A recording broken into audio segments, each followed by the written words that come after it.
Water does not make a sound when it is poured by someone who has learned not to be heard. Lyric had learned that in the first week.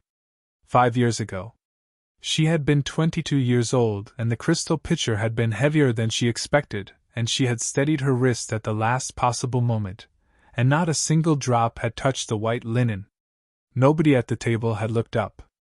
That was when she understood what this job required. Not skill. Disappearance. Tonight she was pouring water again. The table held 9 men. The room held something else, a particular quality of silence that had nothing to do with quiet. This was the silence of men who were very careful about what they allowed their faces to do. The kind of room where the air itself seemed to understand that careless words had a cost. Crystal on the sideboard. Dark wood catching the low amber light. A city 40 floors below, entirely unaware. Hi viewers, if you walked into a room and understood in 3 seconds that something was very wrong, but leaving would cost you more than staying, what would you do? Comment below. Because Lyric Monroe had already made that calculation. And she had stayed. She moved to the far end of the table. One of the men, seated 2 positions to the left of the head chair, said a single word. She did not catch all of it. She caught enough.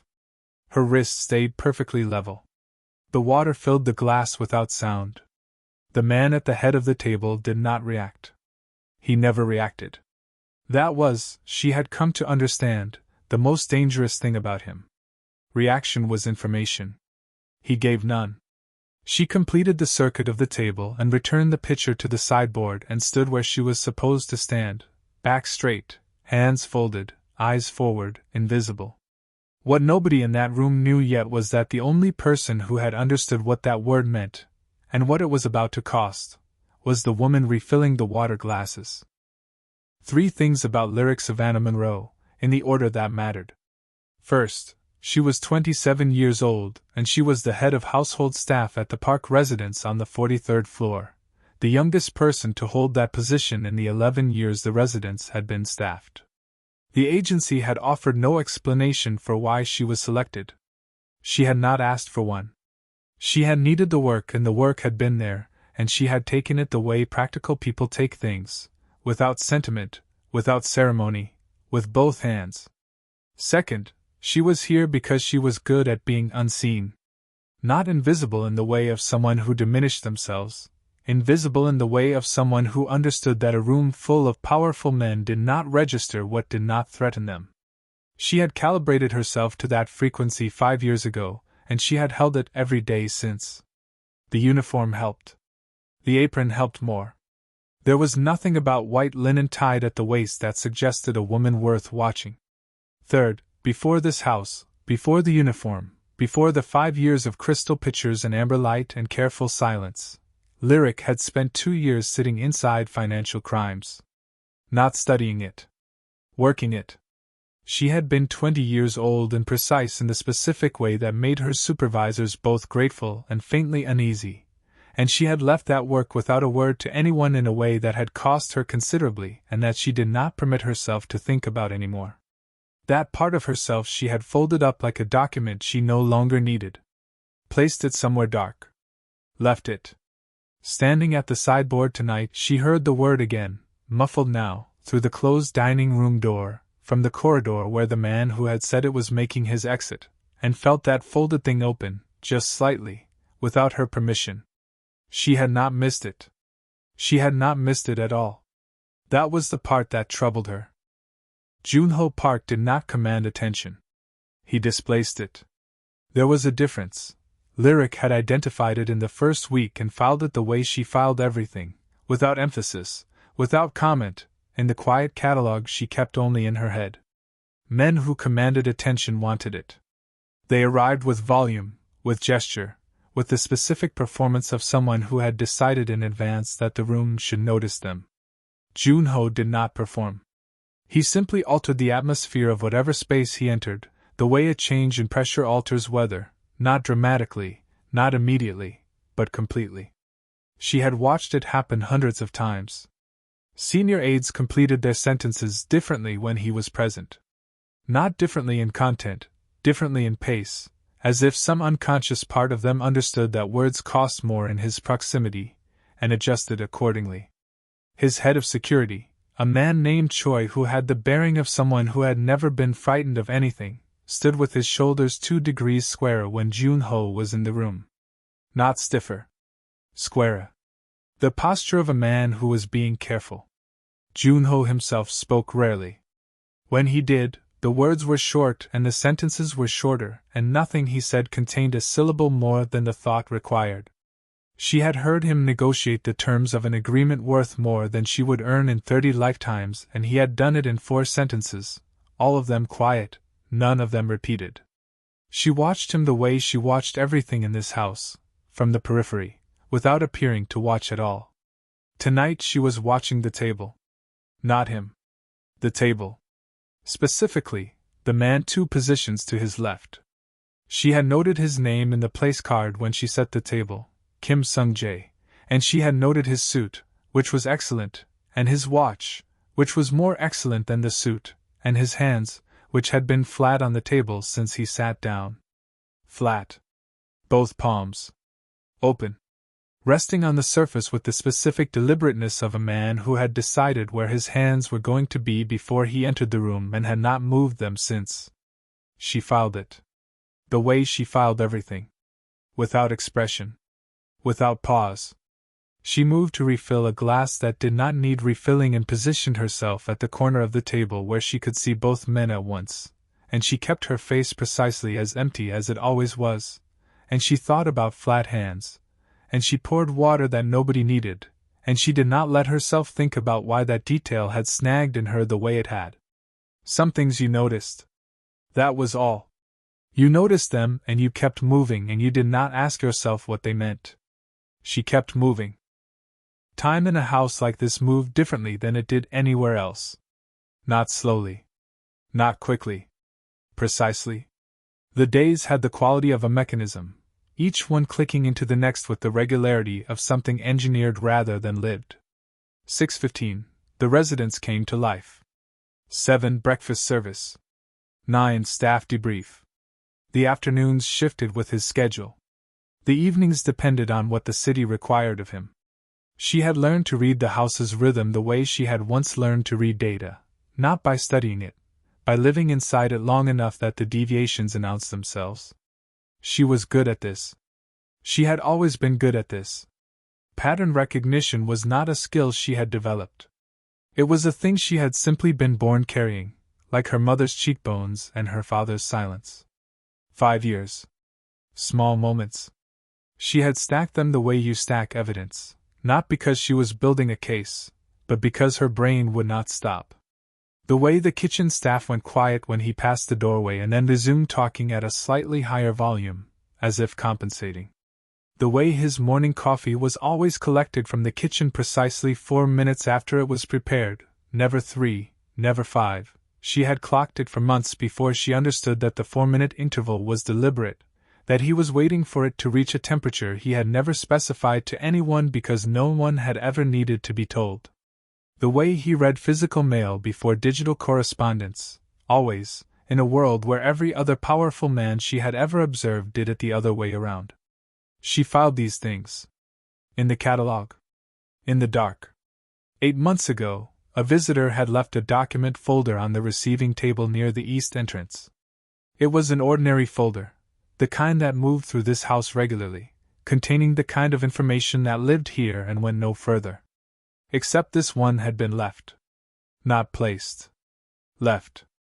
With the corner overlapping the edge of the table by 2 inches in a way that was either careless or deliberate, and Lyric had stood in front of it for 3 seconds and understood which one it was. She had picked it up. Opened it.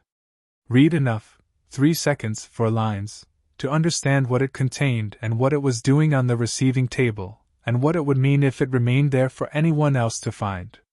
She had closed it without changing her expression.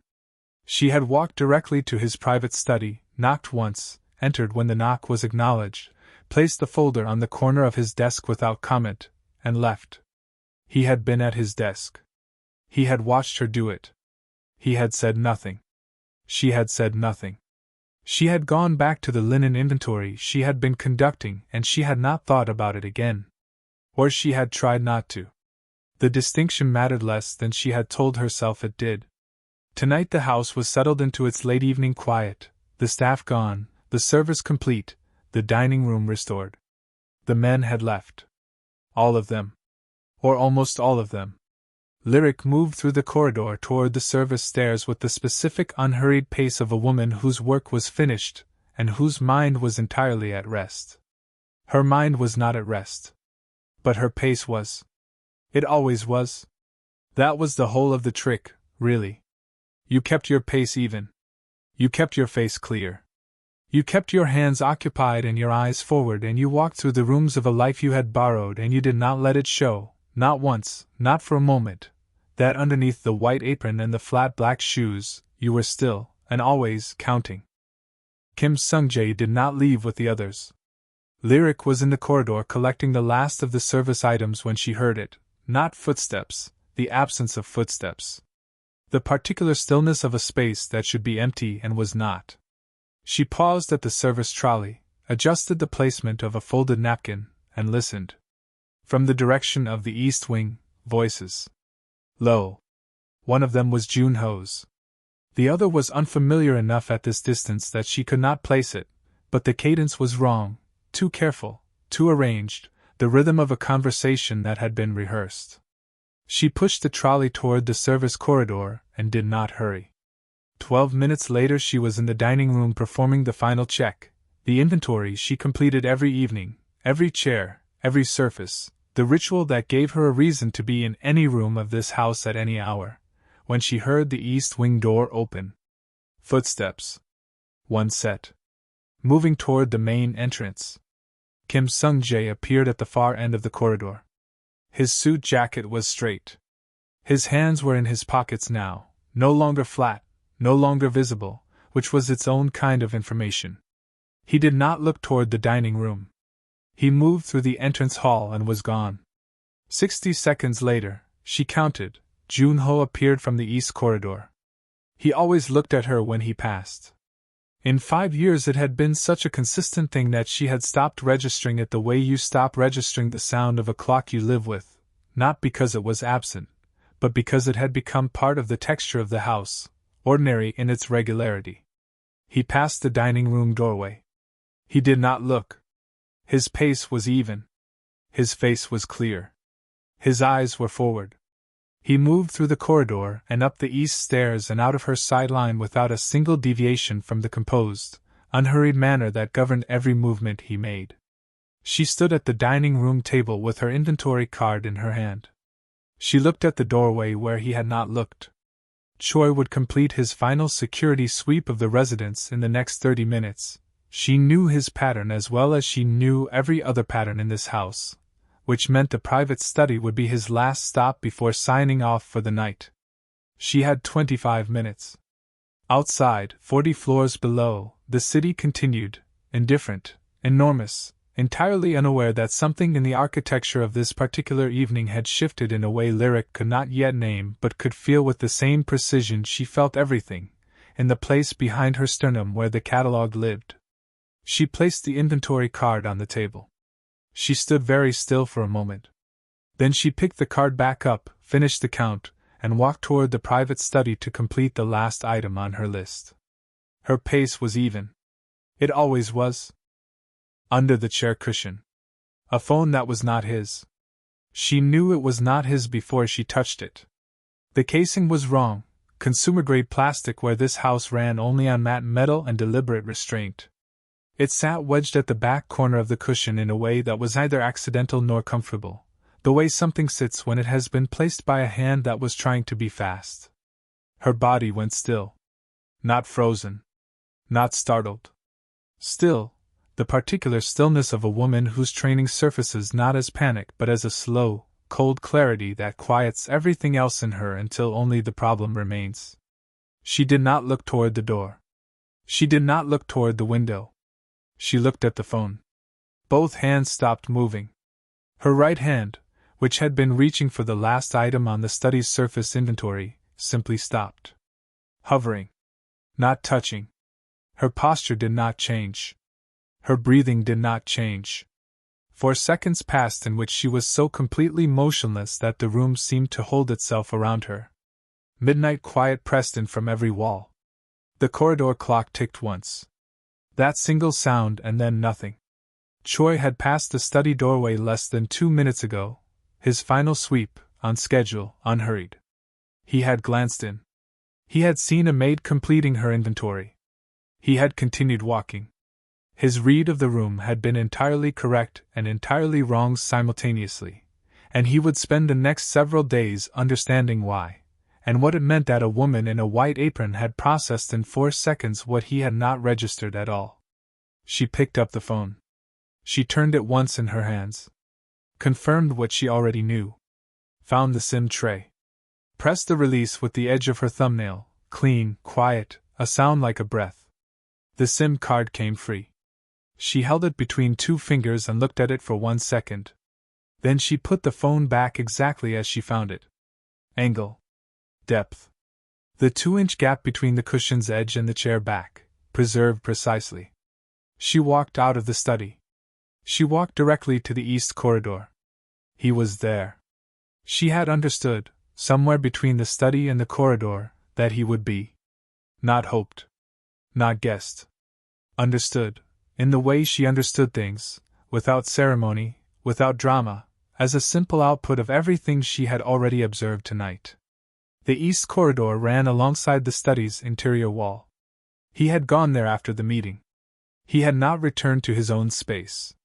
He had been standing in the corridor adjacent to a room he was too careful to enter, which meant he already knew something was in that room and had chosen to wait for someone else to find it. She stopped in front of him. She opened her right hand. The SIM card sat in her palm. Small. Thin. Containing, she understood, every word spoken in that dining room for the duration of a meeting that had included information worth considerably more than the device it had been captured on. She spoke. "He was recording you." Junho Park looked at her palm. Not at her face.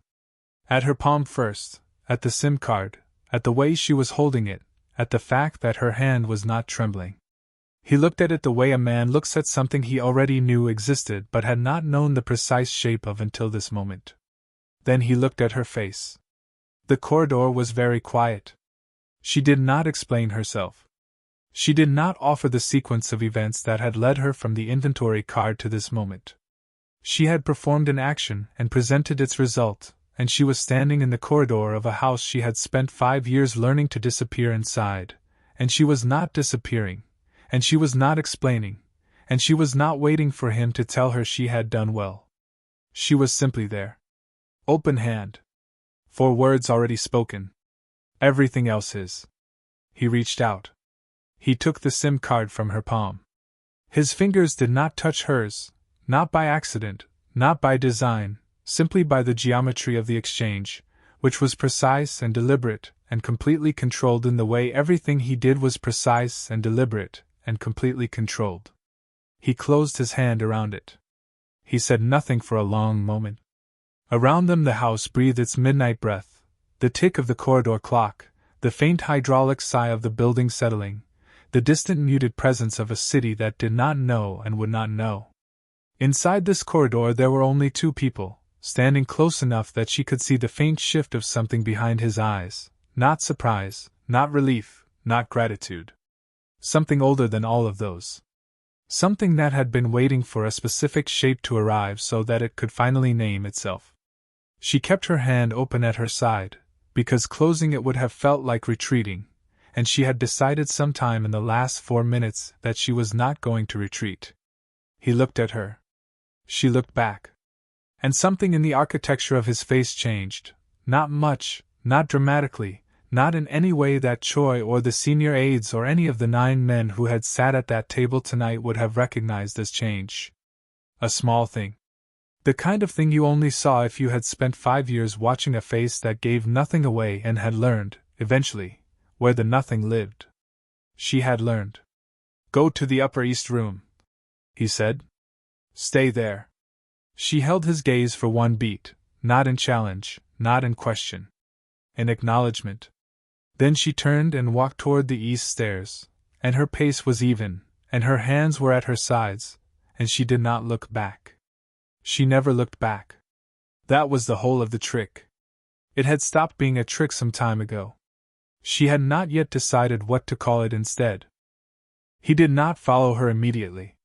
She knew this because the east stairs ran along the same wall as the corridor she had left him in, and she could hear, or not hear, which was the same thing in this house, the specific absence of footsteps below her as she climbed. He was still in the corridor, standing where she had left him, doing whatever it was that Junho Park did in the moments between one decision and the next, which was, she had come to understand, not nothing. It only looked like nothing. It was the most expensive part of how he operated. She reached the upper east room and opened the door and went inside. One lamp was on. She stopped. The upper east room was not a guest room. It was not a staff room. It occupied the northeast corner of the residence's upper level and had no exterior-facing walls, only interior walls on all four sides, which made it the quietest room in a quiet building and also, she had always understood abstractly, the most structurally secure. No windows. A single door. Warm light from a lamp that no staff member had access to or reason to enter. The lamp was on. She stood in the doorway and looked at it. It was a reading lamp, low, directional, positioned on the small table beside the single chair in the room's corner. Angled at roughly 45 degrees toward the chair's left armrest, which was where a right-handed reader would naturally want the light to fall. Positioned, specifically, at the angle she used in the kitchen staff room when the overhead light was too harsh and she tilted the small utility lamp to cut the glare. She had never told anyone she did that. She moved into the room and sat down in the chair beneath the lamp and placed her hands on her knees and breathed. He came 20 minutes later. She did not time it precisely. She had left her timing habits in the corridor downstairs, along with several other things she had been carrying for 5 years. But 20 minutes was her estimate, and her estimates were rarely wrong. He knocked once. The door opened.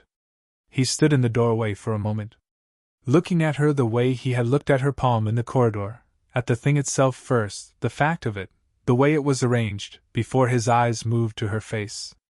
"How long?" he said. Not a question. The words arrived like something he had already decided to say. She did not ask what he meant. 8 months, she said. Since the folder. Something moved across his expression, contained, almost imperceptible. The folder had not surprised him. She understood, in the way she understood things, that the folder had confirmed something he had been waiting to see confirmed. There was a difference. She filed it. He walked to the far wall, stopped where a window would have been in any other room, stood facing it for a moment, as though the wall were transparent. His hands were at his sides.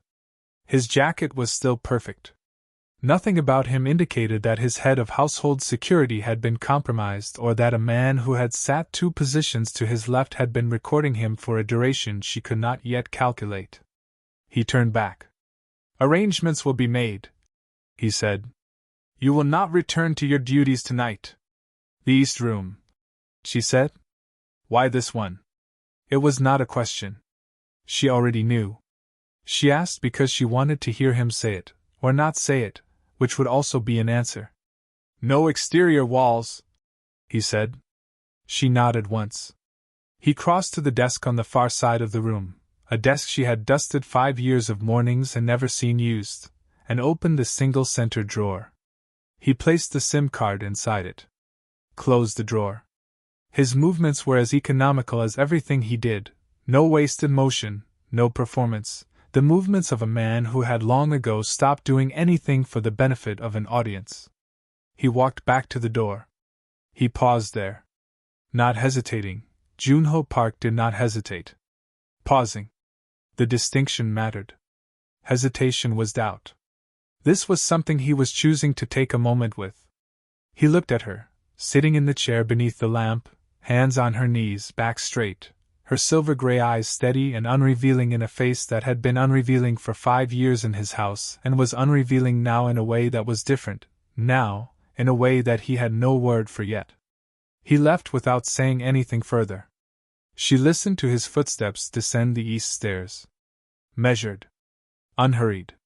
The footsteps of a man who had made a decision and was at peace with it, not because the situation was resolved, but because the situation now had the shape he needed it to have. She sat for a long time. Then she looked at the lamp. The angle of it. The specific 45 degrees. The left armrest orientation. The warmth of it in a room that no member of staff entered and no guest had been offered and that had nonetheless been prepared. The lamp positioned, the switch turned, the room made ready, before tonight had given him any visible reason to send her there. Before Kim Sung-jae had said his word at the table. Before she had found the phone. Before any of it. The lamp had been on when she arrived. She sat beneath it and looked at the small table beside the chair and noticed, for the first time, that there was something on it. Her name on the cover. Not the name the agency had submitted with her application.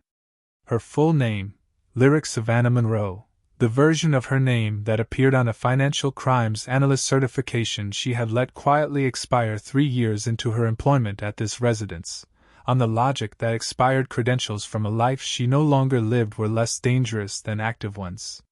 She picked it up. Inside, her analyst credentials. The name of the firm. A case number she had not seen written down in 5 years, a number that lived only in her memory, in the catalog, in the dark, printed in clean type on a document that had no header and no agency watermark.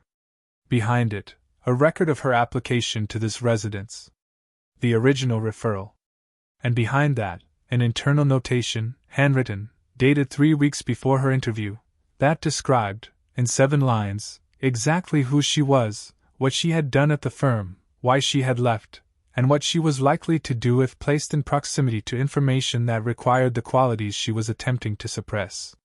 The notation was not signed. She recognized the handwriting.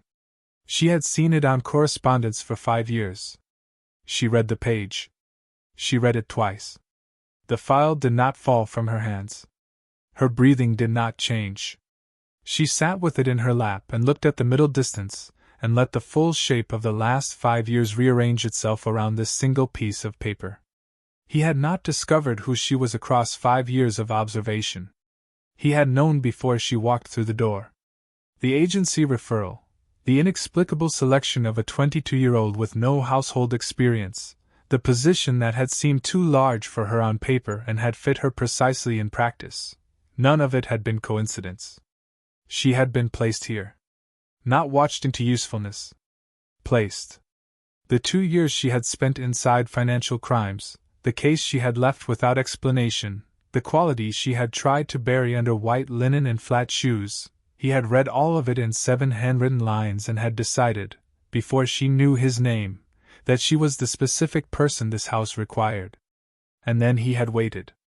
Not for a crisis. Not for a test. He had waited for the night it surfaced on its own, because the only person worth keeping was the one who did not need to be asked. The loop question moved through her chest like something physical. Why had he kept her in that room for 5 years if he already knew what she was capable of? The answer was in her hands. Plain. Already written. 5 years old? He had not kept her because she was good at disappearing. He had kept her because she had never once asked him what she was for. She closed the file. She smoothed the front of her apron. She stood. And she went to find him. He was in the east corridor. She came down the stairs with the file in both hands and stopped in the doorway at the bottom and looked at him standing below her in the corridor, and said nothing. He looked up. His face was what it always was. Composed. Still. The face of a man who had decided, long ago, that his face was not available for public use. She came down the last 3 stairs. She stopped 2 feet from him. She held out the file. He did not take it. He looked at it in her hands. Then at her face. Something moved behind his eyes. Not surprise, she had already established he did not surprise easily. Something more specific than that. The look of a man who has set a variable loose in a controlled system and is now observing, with complete attention, what it does. She set the file on the narrow console table beside them. She did not step back. He was looking at her the way he had looked at her palm in the corridor. At the fact of her. At the arrangement of her. At whatever it was he read in the way she stood, which had always been the same way, back straight, hands free, eyes forward, and which meant something different now that the apron was a costume and they were both aware of it. He raised his left hand. He placed it flat against the wall beside her. Not around her. Beside her. His palm against the dark surface, 4 inches to the right of her shoulder, at the exact height where an arm goes when a man decides he is not going to move away. She did not move away either. His face was close. Not close enough to be the answer. Close enough to be the question, fully formed, finally asked, after 5 years of being withheld. She turned her face toward his. That was all. That was the whole of the choice. No explanation. No negotiation. No interior accounting for the 5 years that had led to this specific geometry. His hand on the wall, her face turning, the corridor quiet and dark and completely theirs. She turned her face toward his, and that was the whole of it. Morning. The city arrived the way it always did, without asking, without ceremony, in the thin gray light that came through the east-facing windows of the upper level before the sun had fully committed to the day. Lyric sat in the chair beneath the lamp. The lamp was off now. The file was gone from the console table. She had not asked what happened to it, and she would not ask, because she had understood, somewhere in the long dark of the previous night, that questions were only necessary when you were not yet certain of the answer. She was certain.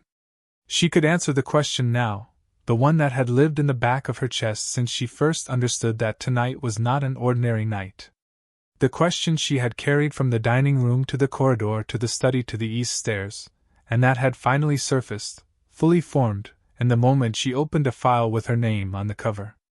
He had kept her in that room for 5 years because he had known, from before the beginning, what she was capable of. Not in spite of the fact that she never displayed it.